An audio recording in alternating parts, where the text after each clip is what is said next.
This is the Global Podcast Network, where executives and professionals connect, share, and inspire. Stay tuned for the conversations that drive success.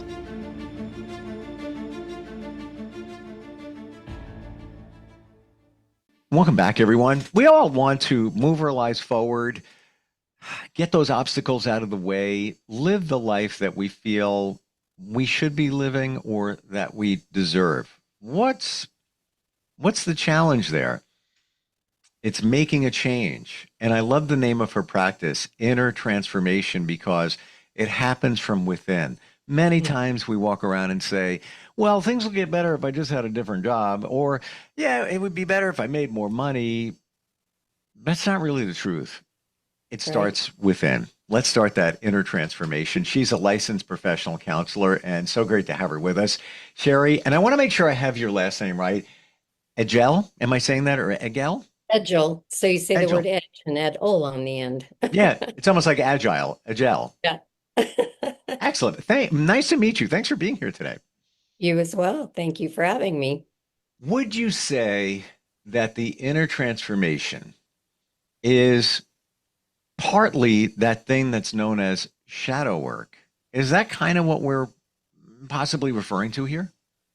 Well, it's interesting because I would refer to it shadow work if you want, parts work that we all have, these things that are within us. I call them these default settings, or if you want to call it autopilot, where we, ever since we were born, we're starting to pull in information and storing in our little brains about how to do life, how to stay safe. Yeah. Yeah. I look at this all the time, Shari, and I what I come up with, and it's all real, and you have to go through the work if you want to change your life.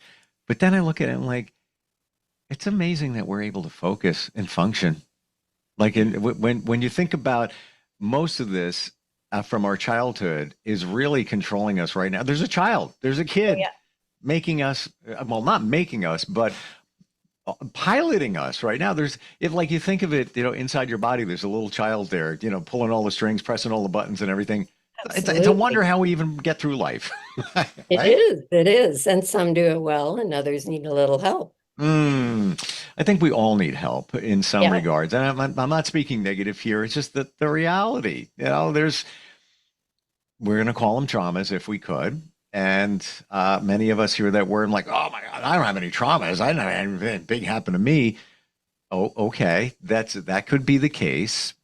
Some think of a trauma as like the passing of a loved one, car accident, something major, but it could be a little trauma. And that could be, I don't know, you're walking on the playground one day and somebody picks a fight with you when you were 8 years old. Just a one-off. That could be in your subconscious. And that's one of those things that are piloting you, right? Right. Absolutely. What else should we know when it comes to the inner transformation? We got a lot to talk about in these segments, but just broadly looking at it here, what are some of the things that many of us might not even realize? Maybe not even realizing what we're talking about here with the child for the first time. Maybe they're hearing this. Yeah. Well, I would consider myself to be very much a cognitive therapist. Like one of the most popular forms or widely used forms of counseling is cognitive behavioral therapy, where thoughts lead to emotions and guide behaviors. And I work very little in terms of the behavioral aspect because, in my opinion, not that it can't do some good, but you're kind of gutting it out, right? By golly, I am going to go out today and I am not going to yell at my spouse. And so if you look at that mapping, thoughts lead to emotions, guide behaviors, you're going to go back and look at the thought process, the cognitive stuff going on. And we have tons of that stored in our brains. So an example that I give how this functions is most of us who are engaged in some level on this podcast probably know how to use a computer, maybe goes so far back that they learned to type on a keyboard or even way back in the day with a typewriter. And so I'll ask people, let me ask you, when you first learned how to type on a keyboard, what were your thoughts like? I'm going back. So Yeah, I go back too. I want to go back to that moment. It was a little bit uh, way back, a little bit magical. I would borrow a typewriter from my mother or my aunt. Then I got my own. I see the name Samsonite. It came in a little case, and you lifted it up, Okay. and it was right there. But it was magical, and I couldn't type one finger. And then I got a job at 17, and eventually was made very shortly thereafter news and public service director at a major radio station. I don't know what they were thinking. I don't know how to type, and all I would be one finger as fast as I could. Wow. But Yeah. it's earlier I would make little comic books and type, and it was Yeah. magical. It was Yeah. magical. So what's it like today when you type on the keyboard? How much are you going, where's the T? Where's that S at? Where's the U? I still type with one finger, but Okay. I'm not kidding. You know what? I didn't even think of it until you just said it. Because it's autopilot. I don't even know that I'm Yeah. doing it. I'm just, going Yeah. through. I'll double check to make sure that T is where I think it should be, the Y is next to it or whatever. But Right. but also there are some times where I wonder if I'm going to hit the yes, and there it is because you've done it Yeah. so many times. Um, Exactly. but yeah, I don't think about it. I just do it. Right. And you might even be able to type and answer a question from someone. Mm. Think about, oh, yeah, that's right. I need to leave early today because I have an appointment. But you're continuing to type and you have to use your brain stored more back here in that default section. Yep. And so, one of the most powerful things that I think in terms of why do you want to go after that default, what difference does it make that I'm typing without knowing how I'm doing it, is that a lot of stuff we believe about ourselves is tucked back there too. Mm. And whatever you think about yourself is going to come out in relationship. Come out in a relationship with others, with yourself, Yes, all of the above. yeah, with your kids, with your spouse, with your significant other. In my way of thinking, with even in my relationship with God.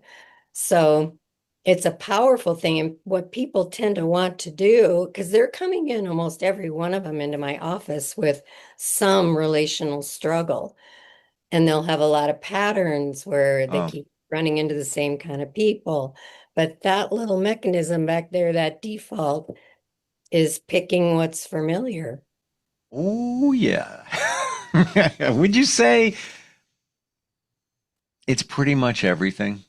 It's pretty much Oh, everything in a our life. lot. A lot. Yeah. It's Yeah. an interesting thing, and I've learned to talk to my clients about this. So let's take, for instance, a person who has a professional self, Hmm. where they went through a lot of schooling, a lot of training, Yep. like what you're doing right now, right? You're very comfortable with what you're doing. And we'll talk about what's your relationship like with yourself. Are you okay with making a mistake? Are you kind to yourself? Are you, as nice to yourself as you might be with others? And they'll go, yeah, I'm really solid there. And then I'll say, well, let's talk about your personal life. Do Mm. you feel like you treat yourself as graciously and kindly in your personal life? They're like, no, that's a whole different thing because their training, if they're in my life or in my office, is going to tend to be something that's not helpful through traumas, through it's interesting. I believe it's Bessel van der Kolk is a incredibly well-known theorist in my field, and I think he defines trauma as when you were not seen or you were not heard. I gotta process that one for a minute Yeah. because I'm thinking of different things that could present and how they could go back to trauma, and if it's not being seen or heard. Um, I'd have to say that's a lot. A lot Yeah. there. A lot of people will think about a 2-year-old. Okay, we're adults here, right?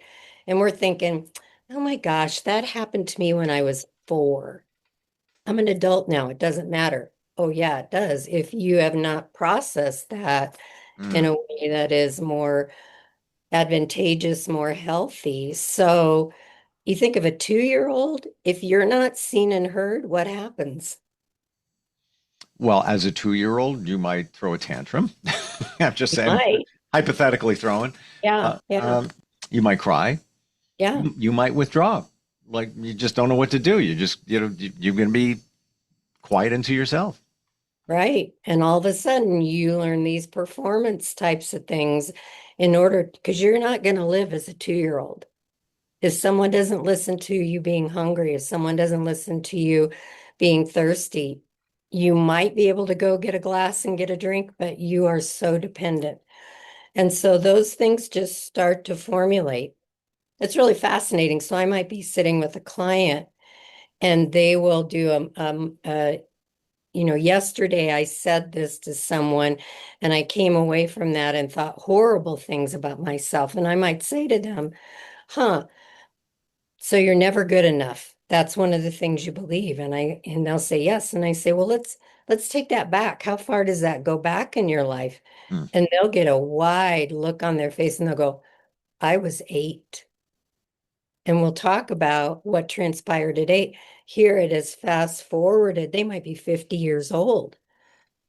And that message is stuck. And believe me, that's going to have an incredible impact in their day to day. It's my understanding that that is one of the top things that we wrestle with. Not good enough. Would you say Oh, that's pretty much all of us in some yeah. shape and form? Here's an interesting dichotomy. A lot of people will come in and they'll believe two opposing things. I'm too much and I'm not enough. Never heard the too much, and I'd have to process how that might go. Yeah.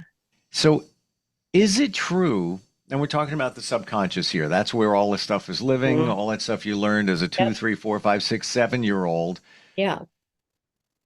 I'm hearing between 90 and 95% of what we do on every moment of every day is coming from the subconscious. It's already imprinted. It's call it the autopilot, whatever it is. You think that Yeah. number's about right?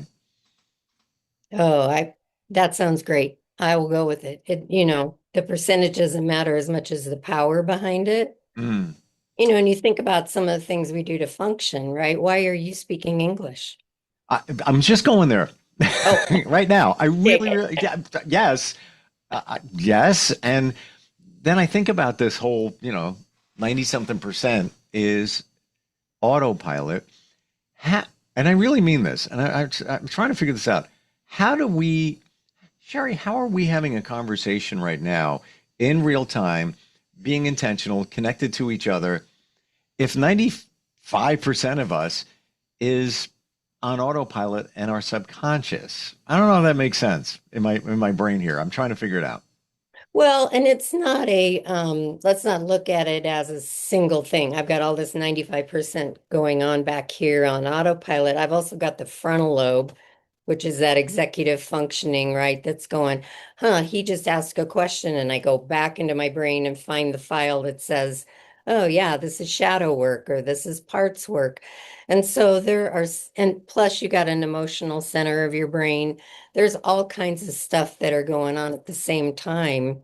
And Hmm. you might, like for instance, bypass, I'm not good enough in a work setting because you really believe you are. But again, in a personal setting, that might come forward. You know, I'm not good enough in personal relationships because that makes sense in that setting to you. Hmm.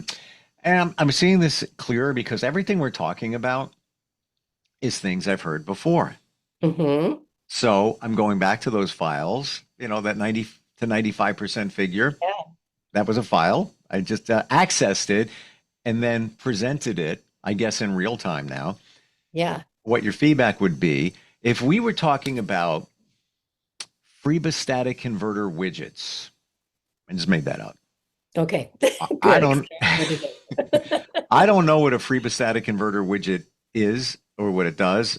I'm sure you don't either. So we probably would have to really dig into the moment to dissect what that is, and probably there would be some files going back because maybe I know what a sprangulator widget is, and I might ask a question based on that. Yeah. But it would be newer territory. But the stuff that we're talking about here, you've experienced it, you've learned it, you've dealt with it. Same thing here. It's helped me on my journey. I've done podcasts Hmm. on it before. So, all right, I'm seeing it different now. And, when we talk about 90 and 95%, that's probably a moving target. It probably fluctuates. One moment it's down to 80%. Well, we're back up to 95% Sure. in Sure. moment to moment. Well, add something like I call it an addiction. It's something that I have worked through in my own life, but it's called approval seeking and avoiding disapproval. So let's say you're in your little office doing your thing, nobody's watching you, and you can come away from that and think, I did a really good job. I wrote up this, show that I want to do, and I'm pleased with that. But a person who might need approval or they're trying to avoid disapproval now will go back and reread or redo that same scenario, and they'll go, I wonder if I made somebody mad by saying that. Oh, gall, I wonder, if someone's disapproving of me right now, I'm not okay with what I did. All of a sudden, I second guess myself. I underestimate the quality of the outcome of what I've done. Yeah. So many different factors. And right back to base one, I'm not good enough. Yeah. So if somebody's looking at that document, it did it. It's great. Here it is. And then you start second guessing it. Well, what about if somebody's maybe not happy with that Right. because I'm not good enough? There's so many different things that present here. Um, People pleasers, trying so Hmm. hard to make people happy, fear of abandonment, uh, Yes. like perfectionism, on Yeah. and on and on and on. It's all going back to the same thing, the kid. Yeah, Yeah. absolutely. Wow. Yeah. Mm. Yeah. Isn't it funny, Sherry, when somebody says, "You're acting like a child"? Yeah, you are.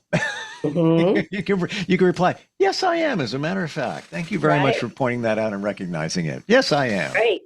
Well, Mm. the exciting thing, and therefore back to the name of my counseling office, is that inner transformation means if I can recognize those default things, the things that I'm saying to myself regularly, and like if you are what you eat, that's a common thing, right? If you eat junk food all the time and, fatty things and tons of sugar, you're just going to feel awful.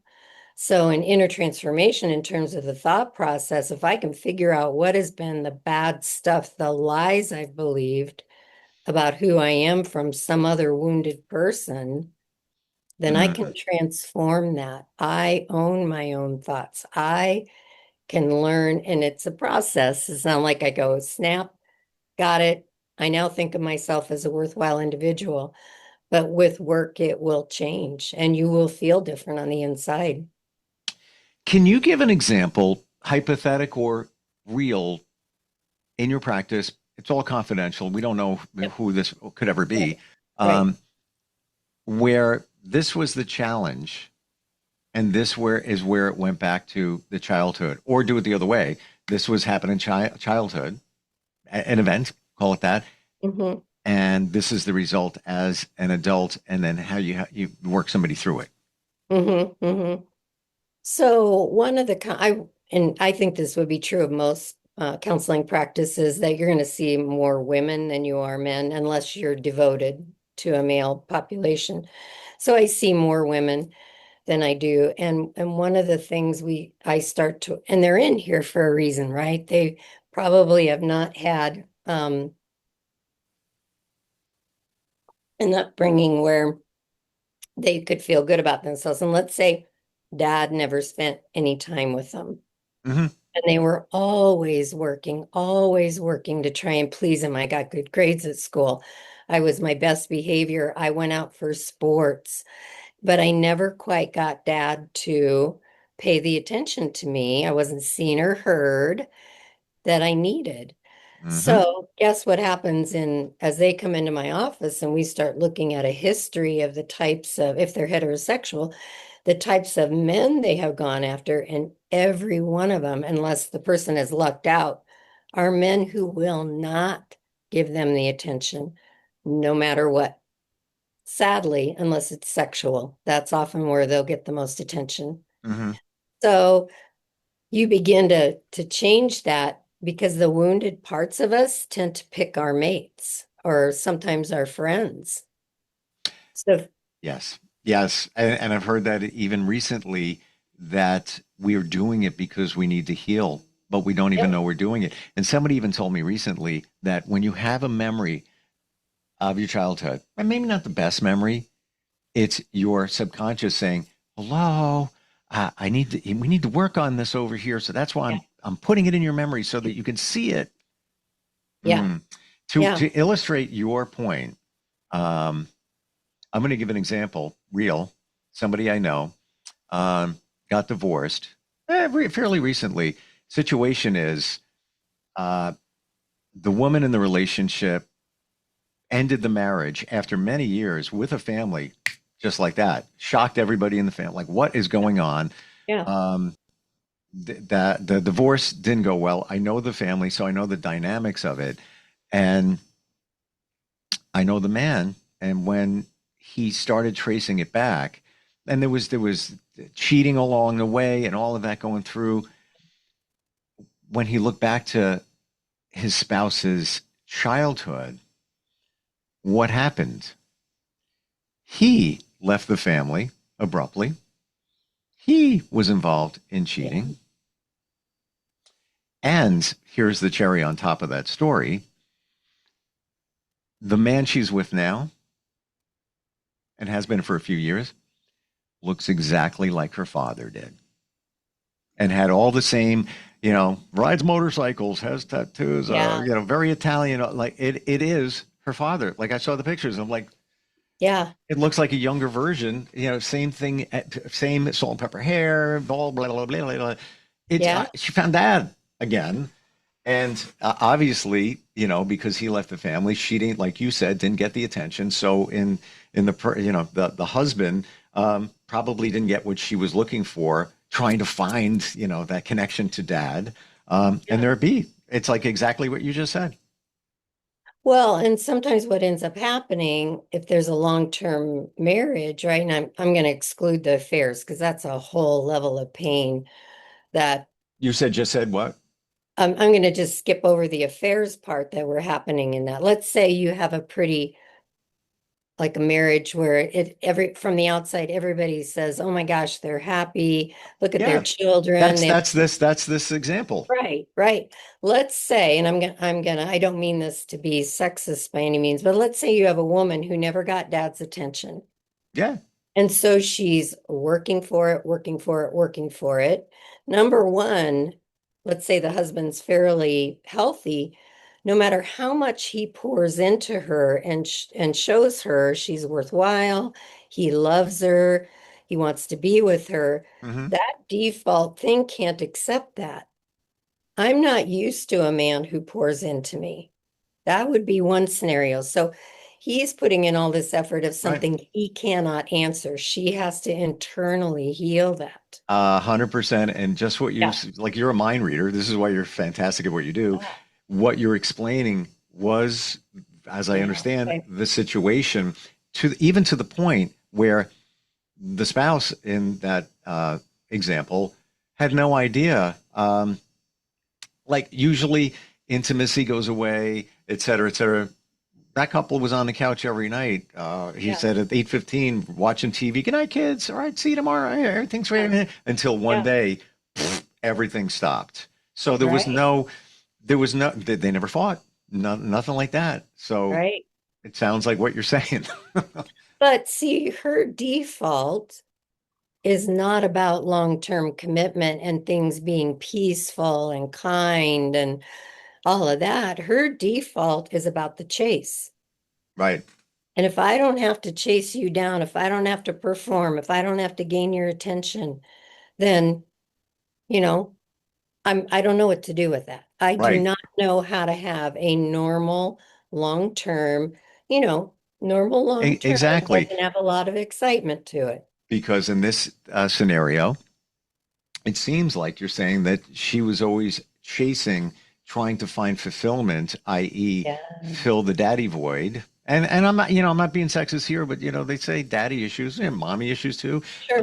But that seems, if we want to put I don't like to put labels on things, but if you were to put it there, kind of fits. Yeah. We're always looking for something, never finding it, even Yeah. though life could have been wonderful on the back end. It was, bouncing from guy to guy to guy, Yeah. looking for dad again, but don't even know Yeah. you're doing it. Don't Yeah. even know you're doing it. Wow. Yeah. Well, and you think about the intensity of a first part of a relationship, you can get addicted to that too. Sure. And anybody who's been in a long-term relationship, you can't keep up that intensity. Yeah. You cannot.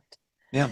It will go into a, just Phases. Right. yeah, But right. then at that point, if you have that, challenge, then you work on it and you find excitement along the way. Well, if you do that internal work and recognize, oh, see, I got a default there that tells me unless it's intense, it's not love. We're out of time.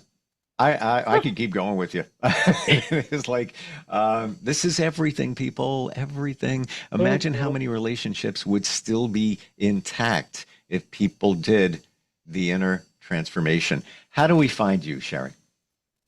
I have the best thing probably would be, and I don't know if you want to broadcast this. I know that you've got my information in terms of I've got a website called theblessing.blog. That has to do with some original material I've done in regard to the intolerance of uncertainty.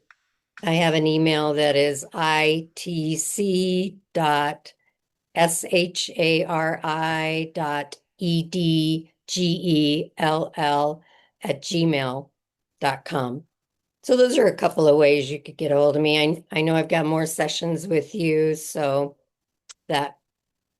We got lots to talk about, and today I feel was very impactful in understanding, unpacking, as they say, what's going on, why we do what we're doing, Yeah. and Yeah. why we're destroying maybe our lives and not even realizing it. Absolutely. Yeah. Yeah. Very, very much looking forward to reconnecting, Shari. Thank you for being here today. Thank you for having me. Appreciate it. We'll be right back. This is the Global Podcast Network, where executives and professionals connect, share, and inspire. Stay tuned for the conversations that drive success.